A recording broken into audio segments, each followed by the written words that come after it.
And welcome everyone to this week's edition of the live stream.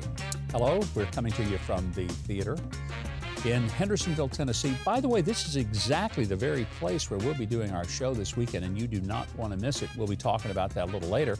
Joining me, Pam Case, senior producer of the show. Last time I checked the credits, sir, I think you were the executive producer. But anyway. Come to think of it, well, it's a team thing. It ain't all it's hepped up to be. Yeah, anyway. really, it's just so a title. It's fine. Whatever. Yeah, it doesn't matter. Make any difference at all. Anyway, delighted to be back with you. And since you and I have been together last week, I've been overseas. I just got back in late last night from Taipei. You put in some miles. Yeah, 14-hour time zone difference between Nashville and Taipei. So it's been quite the trip. 30 hours of travel yesterday to get back late last night. So, well, I'd like to add that you look quite refreshed, sir. You know, I'm fine. You look I slept great. well last night, and I'm not jet lagged. I'm fine. Everything's good. If you nod off midway, we'll just poke you. We'll wake you up. I'm more worried about the audience going to sleep than I am me. Oh, come on. Don't you dare. In fact, while you're awake, audience, be sure to send your questions in the chat, and be sure to send a super chat if you'd like some more visibility. We've got some moderators watching the chat for your questions. They'll be forwarding them to us, and we'll get to as many of them as we can during our live stream today. Now, we're going to cover some things like this. Joe Biden's comments on the Florida bill to ban puberty blockers. You're not going to believe what the president thinks about that bill. Well, then again, you probably will. Jen Psaki, you remember her? She is back with a big old bomb, and we're going to be talking about her and what she has said this week about her boss. And I may have just found something where she slipped and told the truth. Whoa, that is a Psaki bomb for sure. And we have a lot of questions and answers and a whole bunch of video to show. We always have a pre-show poll, kind of see what you're thinking, get your pulse before we even get started. Pam, what's the poll question this week, and how's it showing up? All right, well, I'm starting to see a trend here in these polls because this involves an animal again. So I'm giving you a heads up about that. So here's the question that we threw out there. If you had to pick a Democrat for president right now, which would you choose? So these are your choices: Joe Biden, Michelle Obama, Eric Swalwell, or a donkey. And would that be redundant? Okay. And I have to say, we had an audience member already, Aaron Looning, who said, a donkey, wait, would that be animal cruelty? But 93% for the donkey. For the donkey. Yes, 1% for Joe Biden, 3% for Michelle Obama, and Eric Swalwell, 3%. So interesting. There you go. So the donkey wins. Donkey wins. Well, there are a lot of jokes, most of which would not be appropriate for a family kind of environment that we try to keep at TBN. No, we won't. We have a favorite comment from last week's live stream. It comes from Jean Fitzgerald. She had a very funny observation. She says, and I quote, "This presidency is in Jill's best interest," end quote. Yes, it is, Jean. It certainly is. And it maybe explains why Jill Biden has been so animate about Joe running for re-election, because it's good for the family. You bet. Here's a question I've got for you this week. Why won't Joe Biden take questions about banking, the border, or the Biden family businesses with China? Why not? He takes 0 questions. Love to get your thoughts. Weigh in on it by leaving your answers in the chat or the comments section below. Remember, if you have not already subscribed, right now is the perfect time to do it. You're not going to miss even our videos because you can just push that button right now, hit the notification bell. Be sure to like our live stream and share it with other people and tell them that we are live right now from the Huckabee Theater in Nashville, Tennessee. All right, we're going to get started with some Joe Biden quotes. This is one that is just amazing. I don't know how he gets away with stuff like this. He says something that is utterly untrue, not just a little bit untrue, beyond untrue. And it doesn't seem to cause the press to say, wait, Mr. President, that's just not so. Here's what I'm talking about. Take-home pay for workers is going up, especially for lower and middle-income workers. That's not true. It's not even close to being true. Now, he said that take-home pay for workers is up. What, since 1939? Probably. But since he took office? No. Now, if you think I'm wrong, put something in the chat and tell me that your take-home pay is better than it was when Joe Biden took office. Because I have a feeling, especially if you're a low-income or middle-income worker, you don't have as much money now as you did when he took office. If I'm wrong, correct me. But here he is telling us again that he is going to go after our firearms. To pass universal background checks, eliminate gun manufacturers' immunity from liability. And I'm determined, once again, to ban assault weapons and high-capacity magazines. I always just scratch my head when he says he's going to ban assault weapons. This is a thing that left-leaning people throw out there. Assault weapons. And you think, oh, boy, those sound different than other kind of weapons. An assault weapon is anything you use to hurt somebody. By the way, that could be a ballpoint pen. I had a ballpoint pen confiscated from me in the Seoul airport the other day. What? Yes, I did. It's a ballpoint pen. It has a very sharp end, and the security person in the Seoul airport said, well, you could use this as a weapon. And I thought, well, I guess you could. And I took my other pen out, and I said, sir, I could use this one too. Probably shouldn't have said that. Anyway, he took the other one, and it's somewhere in Korea right now, but it ain't with me anymore. Wow.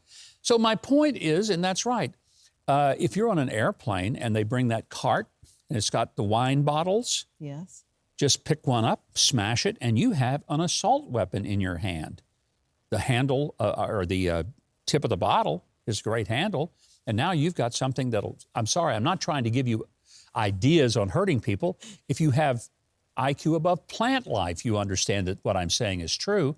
My point is this demonizing particular firearms as being assault weapons versus other kinds of firearms is ridiculous.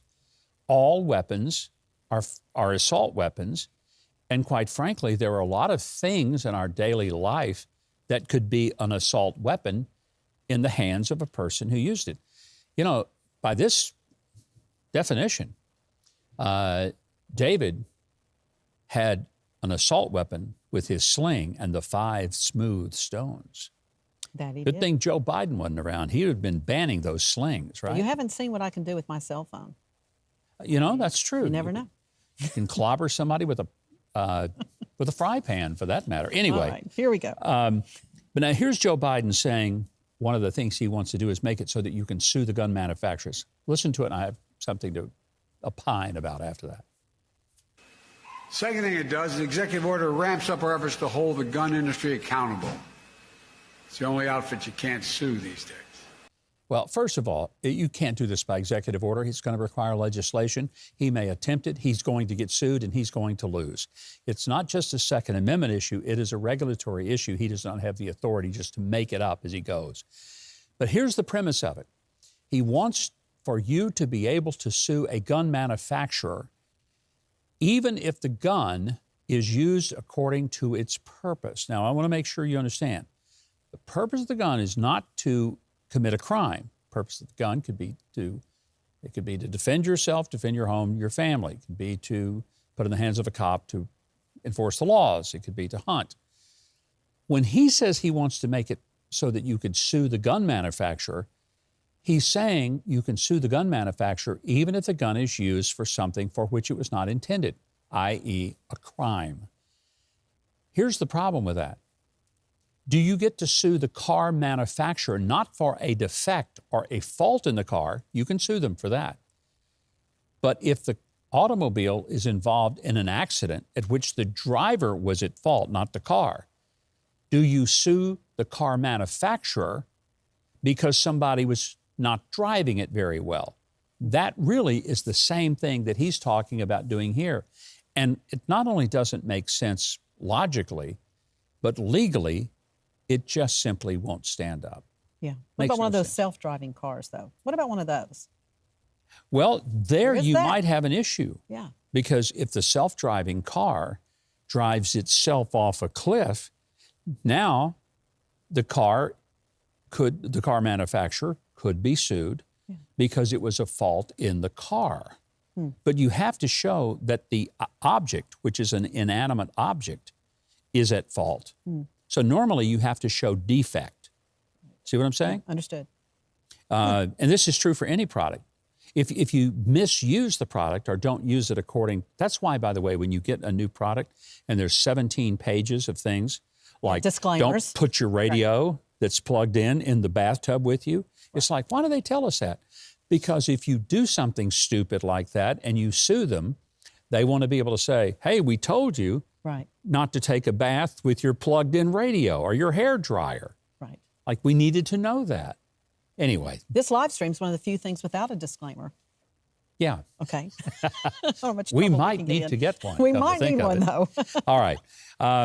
I want to go to another topic. This is one Joe Biden weighed in on. As you know, several states, including not just Florida, Arkansas has also weighed in on it.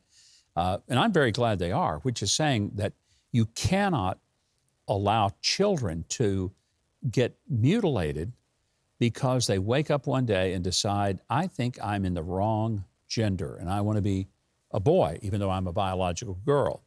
Well, Joe Biden thinks it's just awful that we would insist that children maintain their gender until at least they're a little more mature. And here he is weighing in on that this week. What's going on in Florida is, as my mother would say, close to sinful. I mean, it's just terrible what they're doing. It's not like, a kid wakes up one morning and says, I decided I want to become a man, or I want to become a woman, or I want to change. I mean, what are they thinking about here? They're human beings. They love, they have feelings, they have inclinations that are, it just, to me, is, I don't know, it's cruel. And the way we do it is we make sure we pass legislation like we passed on same-sex marriage. You mess with that, you're breaking the law, and you're going to be held accountable. Well, several things wrong with what he said. First of all, the statement when he made, his mother would say, if it's close to sin. Joe, I'm not trying to be theological here, but something is either sin or it isn't. There's no such thing as close to sin. It's like, I'm a little bit pregnant. No, you're not. You either are or you are not. And that's in itself a ridiculous statement, close to sin, but no. The interesting thing, he thinks it's close to sin to not let boys and girls just make these decisions arbitrarily on their own. Well, Joe, have you ever thought about this? There is a reason we don't let children under the age of 18 buy alcohol.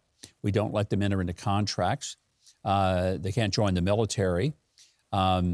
There's just a host of things that we restrict them from doing. And why do we do that? Is it because we don't love them? Is it because we don't respect them? Because we hate them?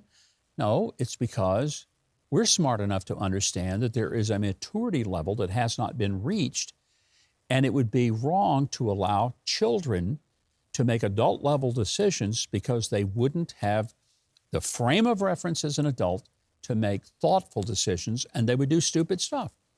Now, quite frankly, there are some children that'll make good decisions, and there's some adults that still make childish, ridiculous decisions. But there is, in our law and in our culture, a sense in which we have a difference of understanding between a minor and an adult. And even our criminal justice system, you can't put minors in an adult prison. You can't execute them. There's a whole lot of things. Why do we divide it? Because we make the assumption that there is a different level of maturity, understanding, and therefore a different level of responsibility. This should not be that hard. I don't know why there's such and it's a drive to say, we want these children, if they wake up one day and say, I've been a girl for 12 years. I'd like to be a boy. Mm-hmm. And then we go and put her through surgery, permanently rearrange her body by injecting chemicals that will forever alter who she is. Yeah. And somehow we think that that is okay. But in some cases, it's worse than that. Minnesota Democrat Lieutenant Governor Peggy Flanagan, speaking about an executive order to protect gender-affirming care, makes one of the most outlandish statements I think I've ever heard. I want you to see it. Our children tell us who they are. It is our job as grown-ups to listen and to believe them.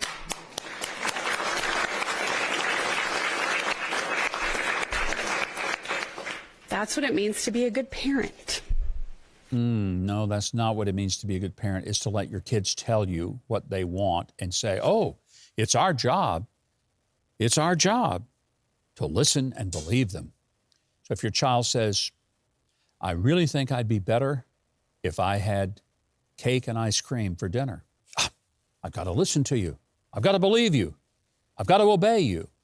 Can I just tell you how stupid this is? And no disrespect to the Minnesota Lieutenant Governor, but actually there is some disrespect. Our culture is so upside down that we have gone from a culture in which we adhered, even if we were not necessarily church-going people, to the notion, children, obey your parents. And we've turned that on its head, and now we're saying, parents, obey your children. That's what's happened. This is how crazy our culture has become. I make no apologies for calling this out as insanity, because there is a reason that we put parents in charge of children. We don't put children in charge of parents. In all of human history, there has never been a culture that really said that children should tell the parents what to do. This is the first time. So make a choice between the cultures. This is not a political Democrat versus Republican, liberal versus conservative. This truly is one of those normal versus crazy moments. Yeah. And so I urge you, make a decision and think about who you vote for. Do you vote for people who believe children obey your parents, or who believe parents obey your children? It's a frightening thought to me. Absolutely. It truly is. Absolutely. Let's take a few questions, and then we're going to go back to some more videos because we got some great ones. Super. And we have a super chat. No question here, but thanks to Aaron Looning, who a couple of times has at least brought his name up to the top of the list today. So thank you so much, Aaron, for being part of the live stream this afternoon. Jeffrey Tweed, changing the subject just a little bit this afternoon. Governor, does Sarah, referring to your daughter, of course, the governor of Arkansas, endorsed Trump for president in 2024? I think she will, and she has not publicly done it. I mean, I have every expectation that she will, and here's why. She's very loyal and grateful for what Trump has done for her and for what he's done to the country, and she said that repeatedly, even recently. Some have said, why hasn't she openly endorsed him? Well, the reason is pretty simple. She is in the middle of a legislative session, her first as governor. She is just really up to her eyeballs with hundreds of pieces of legislation, and she is focused dead center on getting those things done. By the way, she's so far getting pretty much all of them done. If she weighs into a presidential election that hasn't really even started yet, what's the point? There's plenty of time. There's no urgency for her to weigh in on it. And right now, if she's got Republican legislators, some who are for Trump, some who may be for someone else, why get them all stirred up and divided? Some of them may be mad at her, threaten not to vote for some bills that she thinks are important for the citizens who elected her. It just doesn't make any sense. So don't read anything into it. There's nothing to read into it other than she got elected to do a job. She's focused on doing it. And when the appropriate time comes, I fully expect that not only she will weigh in, but I have no reason to doubt that she will be endorsing and supporting Donald Trump for president again. All right. Simple as that. All right. There's your answer. David E. Miller writing this afternoon, Governor, can we give Mayorkas and Yellen the boot? Boy, wouldn't we love to. But there are a lot of other people. We need a whole bunch of boots to kick out all the people. Let's add Buttigieg to that and Jennifer Granholm. Hey, for that matter, let's get rid of Kamala and Joe. Let's get rid of all of them. But, of course, they're elected, so they have terms. These other people do not. Man, I'd love to see those boots, and I wish they were made for walking. Thank you. Amy Brown writing from Texas this afternoon, Governor. How do we regain respect from the world once this administration has left office? It doesn't take that long when you have a leader that people believe will do what he says. There were a lot of world leaders who didn't like Donald Trump, okay? They respected him. And by respect, I don't mean that they respected him with awe and wonder, because they didn't. They didn't like him. And the reason they didn't like him is because he said to their faces things that most leaders would never say. Good example. First time he goes to the NATO leaders and he sits down in front of them. And rather than the typical, let's make nice, let's have some photos and let's pretend that we're all wonderful people and we are the more brilliant of anybody that's ever lived, he looked them in the eyes and says, you guys are a bunch of deadbeats, his exact words. You're not paying your fair share of NATO. We, the United States, we're paying ours. We don't even live in your neighborhood. This is more about you than us. We're paying for all of it. You're paying nothing, and we're sick of it. Either you pay up or we bail. You know what happened? They started paying up. Donald Trump saved NATO. And all the time, all these foreign policy experts were saying, Donald Trump will kill NATO. He'll destroy it. He'll shatter it into a bunch of pieces. No, by calling attention to the deadbeats, he saved it. So, yeah, I think a lot of things can change, and it can change in a hurry. All right, so we've got a question from Highland Homestead this afternoon. Please help me understand why the president doesn't answer any questions. Because he has no answers. Let me say it in Joe Biden style. Because he has no answers. I love it when he whispers, like somehow that makes it more important. Now, that's why you see him walk away. He just turns and walks and shuts the door. How do you answer when they ask him about East Palestine, Ohio, and how come he hadn't been there? How do you answer when you say, hey, the border's a mess. There are millions of people just coming right over. And he says it's just fine. Everything's just lovely down there, because he has no answers. That's why we don't hear from him very often. Well, of course, our question of the day is why won't Joe Biden take questions about banking, the border, or the Biden family businesses with China? Perfect example right there. In fact, Joe Wallace says, Governor, regarding the question of the day, better to remain silent and to be thought a fool than open your mouth and remove all doubt. So there you go. That's an old one from way back when, but it's a good one. Good one, Joe. All right, we want to show you this. This is, you know, Kevin O'Leary, who's on the Shark Tank. Everybody calls him Mr. Wonderful. I like him because he's such a plain-spoken guy. He's not exactly always Mr. Diplomacy, but he says what he thinks. And he was on, of all places, CNN. I don't think they were expecting him to say what he did about business in liberal states and cities. Let's watch. Don't put companies here in New York anymore, or in Massachusetts, or in New Jersey, or in California. Those states are uninvestable. Wait, why is New York uninvestable? Try and do a project in New York. Try and build a data. I'm asking, Don's point, is it beyond the taxes? Oh, the regulatory environment is punitive. I had a project in upstate New York behind the grid in Niagara Falls for electricity, a global data center we were building. Eventually, it got so bad with the politicians in the local region and the state policy, we moved it to Norway and all the jobs. Norway has it now. Thousands of jobs coming out of that. What a brilliant takedown of those CNN hosts who thought they really had him. Well, what do you mean by uninvestable? They've never invested in anything in their lives. They've never run a business. They've never signed the front of a paycheck. They have no idea what it is to try to fight a government that makes it impossible to say, well, beyond the taxes. Well, the taxes would be enough to chase business out, as it has in California, New York, New Jersey, and Massachusetts. But it's more than that. And that's what he points out. It's the stranglehold of regulation. And here he gives a very specific example. And I'm so grateful. This is a guy who's in business. He's not a politician. And he says, look, I put a project upstate New York. We couldn't get there because the government officials made it so difficult to work. We just moved the whole darn thing to Norway, not even on U.S. soil. And thousands of jobs went to Norway. And I wish some politicians would start listening to people who actually run businesses. It might be helpful. Now, we've had a big banking crisis, as you know, the Silicon Valley Bank, which, interestingly enough, they had enough money to give almost $74 million away to groups like Black Lives Matter. Think about that for a moment. But they couldn't meet their depositor demands when the bank started getting into trouble. Joe Biden says Americans can have confidence in the banks. Watch. Americans can have confidence that the banking system is safe. Well, let's hope so, Joe.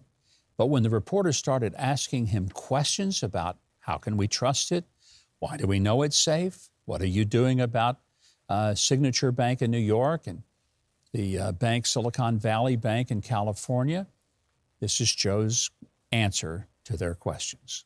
President, what do you know right now about why this happened? And can you assure Americans that there won't be a ripple effect? Do you expect other banks to fail, Mr. President? Should all depositors be protected at all banks? All right, thank you. Hopefully that wasn't a closet that he just walked in so he could hide. But how ridiculous. This is a man who, by the way, the day before this, the reporters were yelling at Karine Jean-Pierre in the White House press room, basically saying, how come the president won't take questions? Why doesn't he answer? And she said, oh, he'll do it tomorrow. And then today came, and he did not. He had a meeting with I guess it was the Irish Prime Minister. And when they finished, they were supposed to do questions. No questions. Wow. So, Karine, once again, you've told a whopper. They're serving more whoppers out of the White House than Burger King has in the last 20 years. Well, we want to get to one of our favorite features. We used to do it all the time when Jen Psaki was the press secretary. She's been gone for a while. I actually miss her because she was a much more competent press secretary. And always good for content, though. Good for content. But, you know, she did her job well. Her job was to protect and defend the Biden administration. She would frustrate those of us who knew that some of the things she said weren't true. But at least she came across as having thought about what she was saying, compared to Karine Jean-Pierre, who I don't know if she thinks at all. But Jen is now doing, surprise, working as an analyst on MSNBC. So the first thing she did was say something this week that I'm not sure she intended to tell this little bit of truth, but here she is.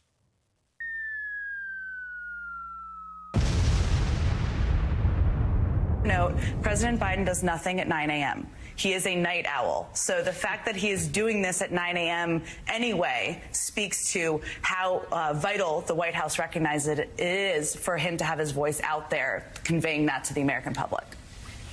All right, Steve Ratner, thank you. This is because the president was going to say something at 9 in the morning, which for most of us is kind of late in the day. But for him, she makes it clear he doesn't do anything that early. He doesn't get up and go on that early because he's a night owl.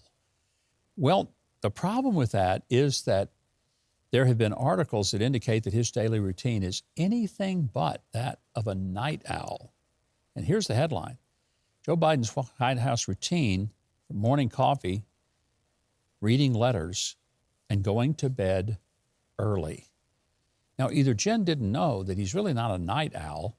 He's kind of like a vampire. He goes to sleep early. But it just doesn't all work together.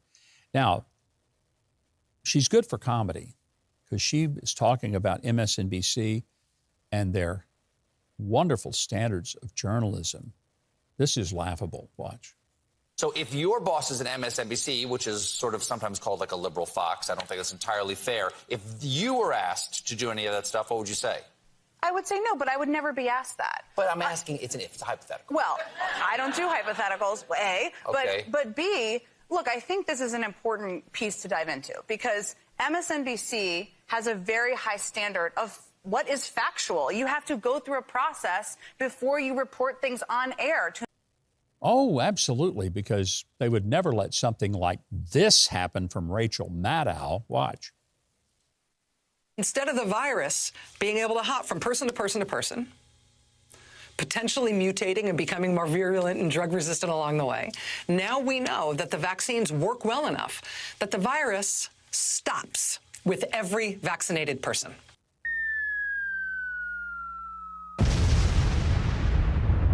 Those are those high standards over at MSNBC. Rachel Maddow speaking with such authority. My gosh, you would think she was an epidemiologist, the way she was telling us how that the virus will jump from human to human, but once you've had the vaccine, pow, it stops. It's dead in its tracks. Well, that's funny. I got the vaccination, and then a few months later, I ended up getting COVID. Me, 3 weeks ago, remember? Yeah. I did. I had the vaccination. You know, so COVID like, for a week, man. What a lie. We've been lied to a whole lot about the vaccinations. And, you know, maybe it prevented from getting it worse than it would have been. That's why I took it, because I had pneumonia before, compromised lungs. So when it first came out, I said, had friends that died from COVID, so maybe this is a good thing. And maybe it still was. I don't know.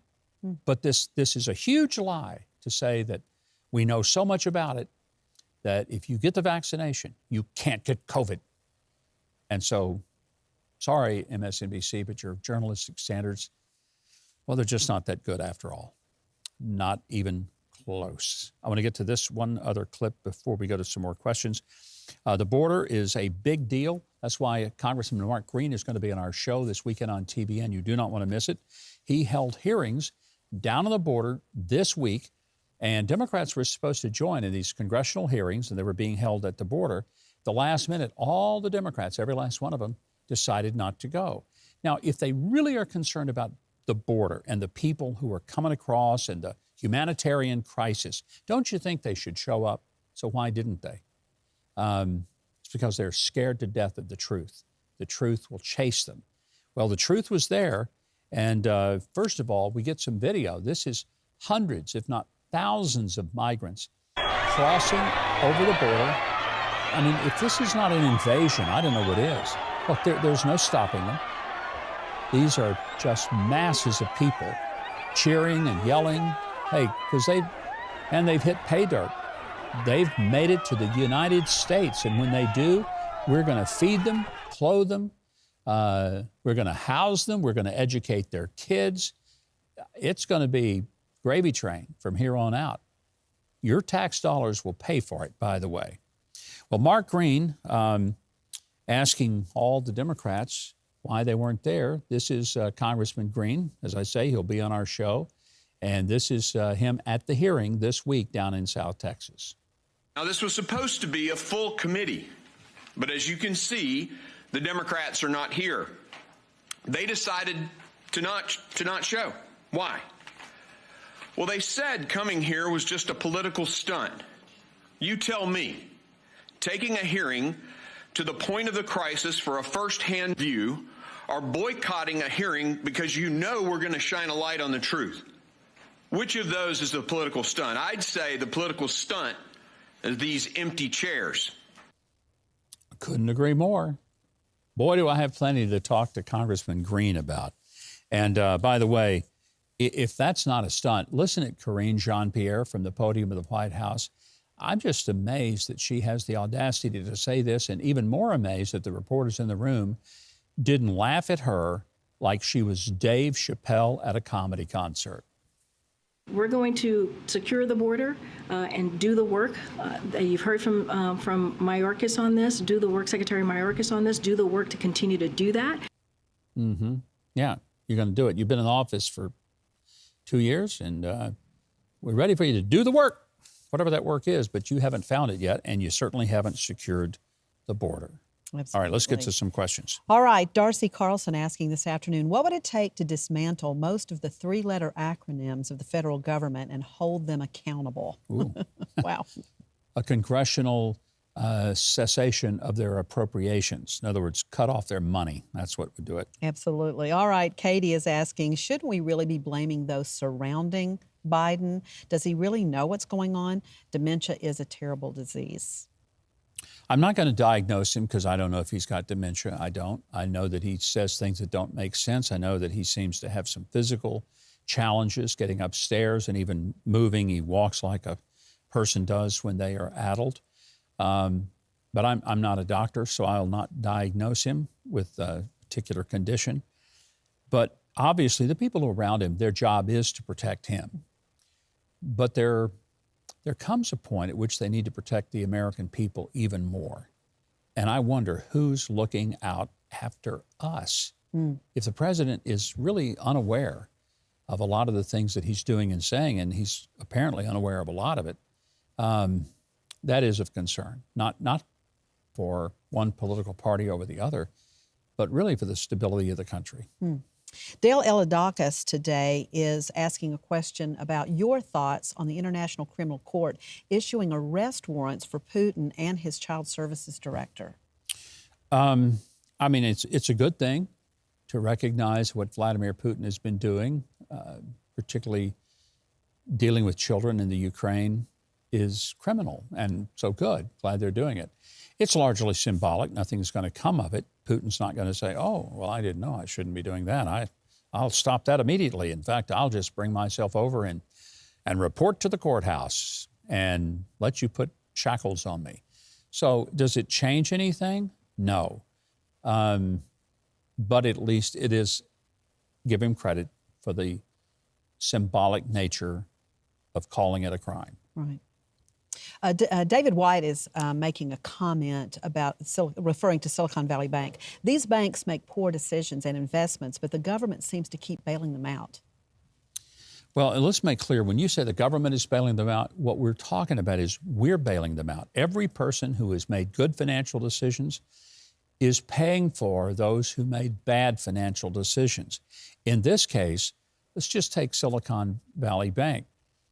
They spent $73 million giving it away to phony charities like Black Lives Matter that took the money and bought big houses for their executives and just threw money away and didn't do one thing to help black people rebuild their stores that were burned down in Portland or Seattle.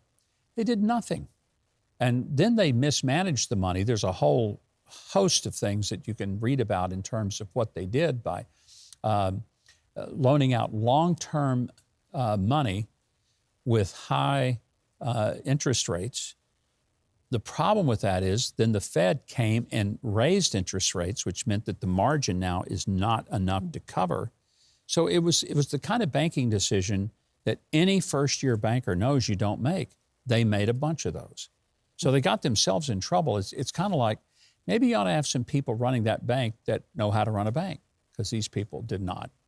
Hey, if you haven't done so already, be sure to leave your questions in the comment section. And I hope that maybe being with us today, you've decided, I'll just subscribe to this channel. And yes, you should. So push that subscribe button, hit the like button, click the notification bell. We hope that you will be with us every Friday, because we'll be doing our live stream, unless something happens and we, from time to time, can't.